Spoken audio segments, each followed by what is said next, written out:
Olá, olá, seja muito bem-vindo ao nosso Minuto de Reflexão. Hoje nós vamos falar sobre um texto que está em Zacarias 8:19, onde o povo judeu pergunta para o Senhor: até quando jejuaremos nós? E Deus responde que o jejum do quarto, do quinto e do sétimo mês será para eles alegria, verdade e paz. Amém?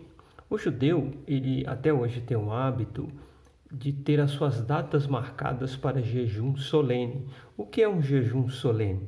É um jejum oficial, onde toda a nação é chamada para se humilhar na presença do Senhor, confessar os seus pecados, confessar as suas transgressões e se ajustar. Seria um momento de autoavaliação. E os judeus, recém-chegados do cativeiro, perguntam ao profeta Zacarias se eles continuariam com esse jejum solene e com essa situação de humilhação que Israel passava.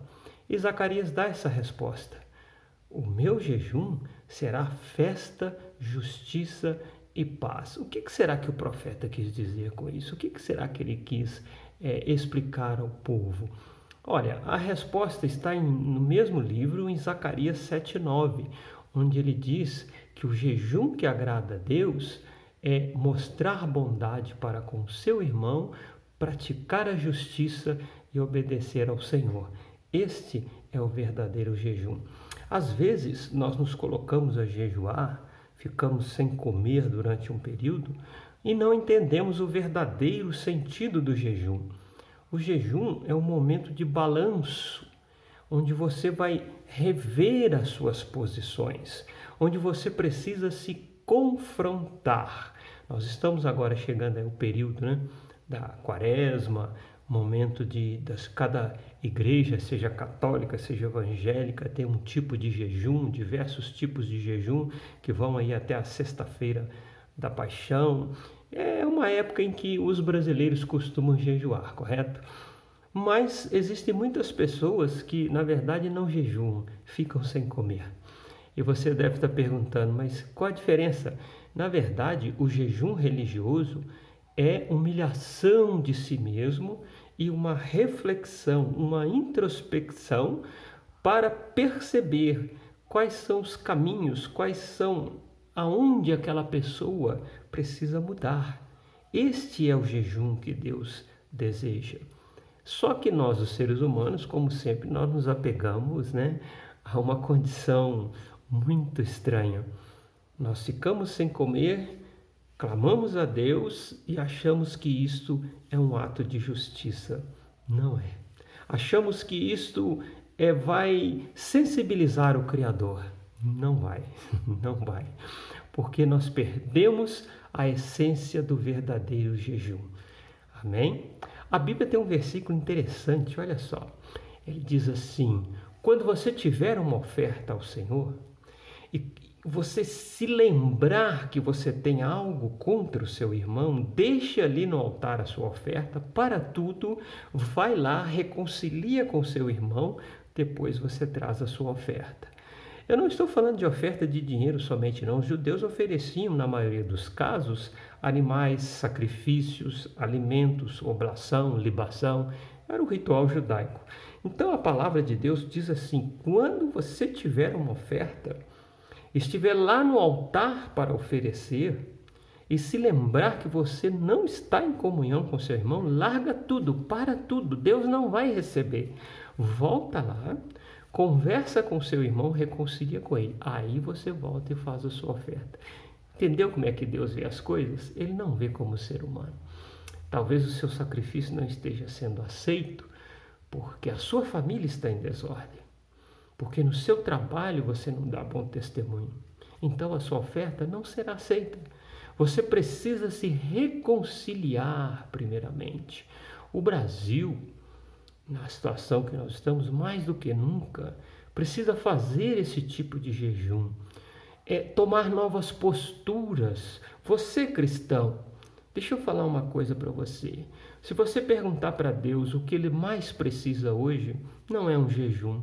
Ele precisa que você se torne um pastor. Você deve estar pensando assim, pastor tipo de terno e gravata de Bíblia? Eu não estou falando desse tipo de pastor. Eu até creio que Deus não precisa desse tipo de pastor.